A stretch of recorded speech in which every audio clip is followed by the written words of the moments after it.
quickly. I just want to thank everybody for inviting me here and for all of the communication. People write me, people call, leave messages, the numerous postcards I've received when I get to my desk. All of those things are very, very important. So more importantly than maybe what I think on an issue, it's very important what you think. So please share with me if there's something that means a lot to you. I really appreciate your input.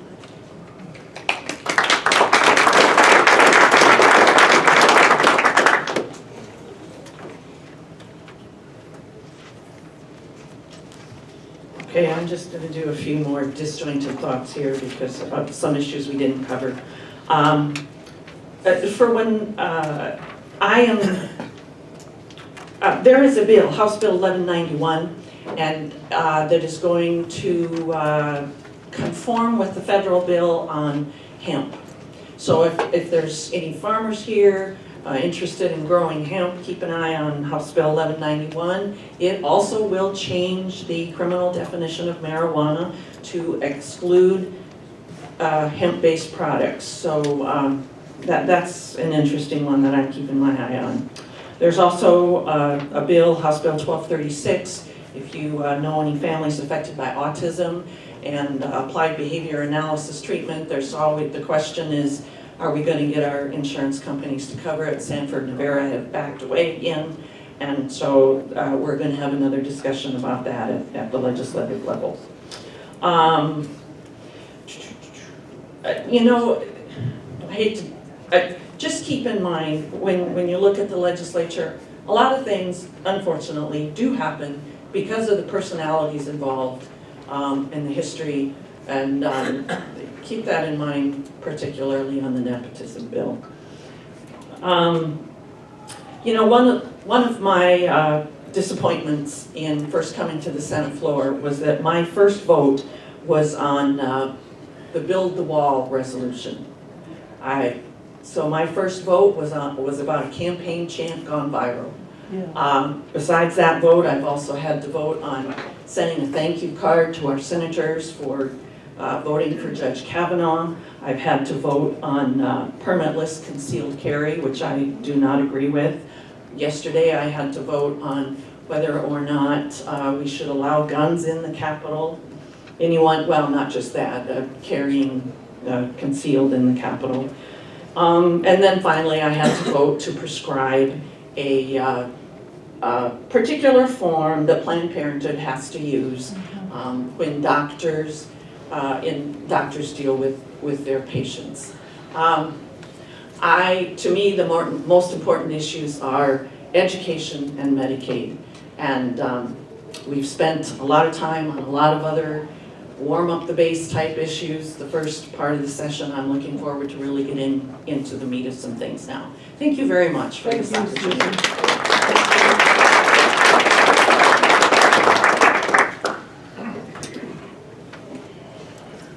I know time is short. I do want to set the record straight. I didn't realize until Drew pointed us to open.sd.gov that Kennedy Dome was pulling down $50,000, so I wanted to set the record straight on that. And just tell you I appreciate your input. Thank you for those of you who have written, called, obviously have come out today, shared your thoughts and your concerns. I know we won't always agree on every issue, but I hope that you understand we're doing our best to try to filter through the information and make the best and most informed decision possible. I have had to vote contrary to what I thought, how I thought I would vote in the past, after getting more information. And sometimes it's very hard. It tears at a person because you know that it's sending a message to the public that isn't a message that you want them to receive, but you have to, again, make a vote based on the best information available, and you have to live with it and be accountable for it. And I've tried to do that, and just appreciate you for holding me accountable. There was one other issue that I wanted to touch on, but I guess it escapes me at this point. I do want to thank NSU again, and thank you for the color microphone, so I don't have to be like this. Have a good week, or a couple weeks, and we'll see you soon.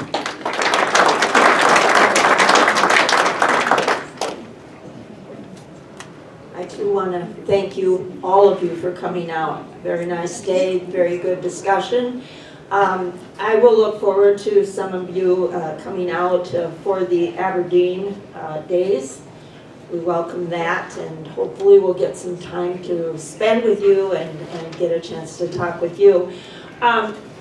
When we take an oath out in Pierre, it says to protect and serve, and I uphold that oath. I try to. And one of the things that's near and dear to my heart right now is the nursing home issue.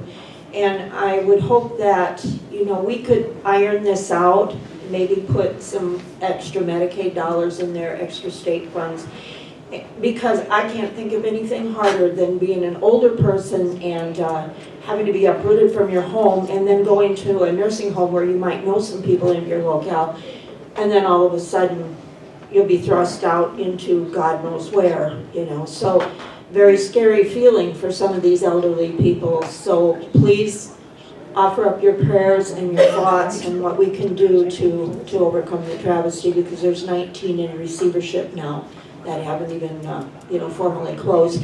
So again, thank you for having me here today, and stay in touch. I'm only an email away if you want to get in touch.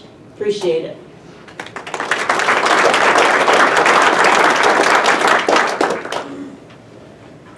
Thank you for all coming out. This is always very informative. I really like to hear what you guys is thinking, what bills are important to you. Once again, I'm very open to hear what you guys have to say. Email me. You can call me, 290-6764. Any questions or comments, I'm open to hearing them. Thank you.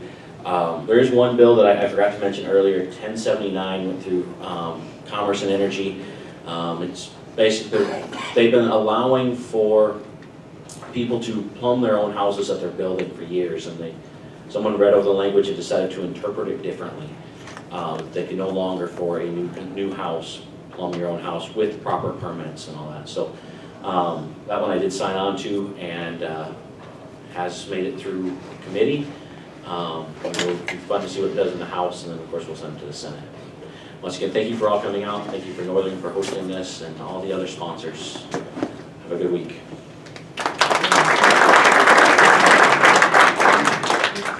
Okay, thank you again everyone for coming.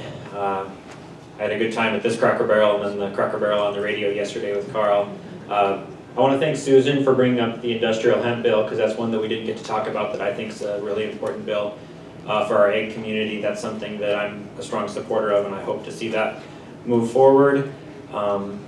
Like the others have said, please contact us. It's the only way we know what's going on within the community and what the community thinks about a certain piece of legislation.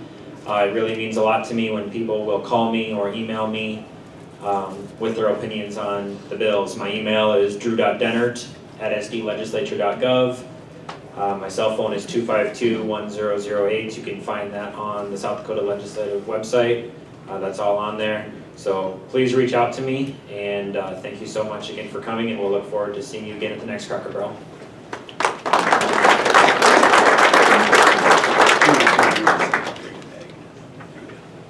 The Aberdeen Area Chamber of Commerce, the Leadership Aberdeen, NSU, fellow legislators, friends, family. We're just glad to be here. We're glad to share with you. Everything we say isn't going to be exactly what you want to hear.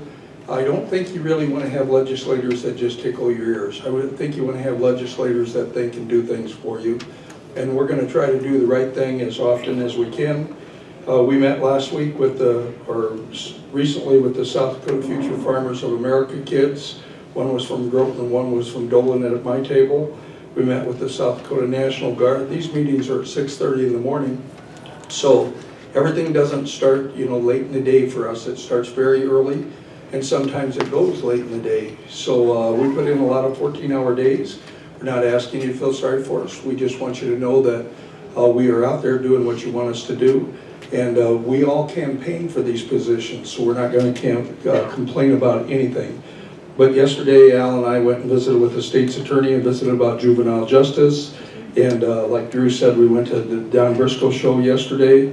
Today at 10 o'clock, we have the Cracker Barrel, which you're all at. But we're going to go over to Ride Line, I think at 1:15 today, and learn more about that project. I'm gonna leave you with three things, and then I'm gonna just close off. One is, and this does not mean that all of the students in Aberdeen, this is just in South Dakota. This is from a book called South Dakota Indicators of Child Well-Being. And it's from two things, the University of South Dakota, and it's also from the South Dakota Kids Count. And basically, fourth graders not proficient in reading, you would think that that would be very low, but it's 64%. And eighth graders not proficient in math, 62%. High school students not graduating on time, 16%. We still have a lot of issues to work on. Those are three issues that I'd like to see us work on in the future. Hope you guys have a great day. If there's anything that we can do for you in the future, Drew gave you his information, and instead of giving you mine, what I'm gonna do is tell you can get any of us by just doing our first name, our last name, at SouthDakotaLegislature.com or .gov. So we want to hear from you anytime. Thank you.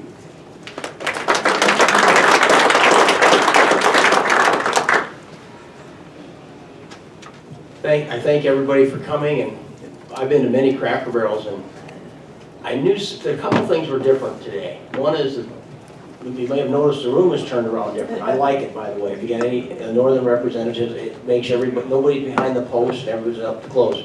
The other thing is, we used to have a guy that came and always announced where Northern was, was in town, the basketball team or presentation. But that guy, we haven't seen him at all this year, so we have to go home and check the newspaper, check the internet, find out which teams are in town. So,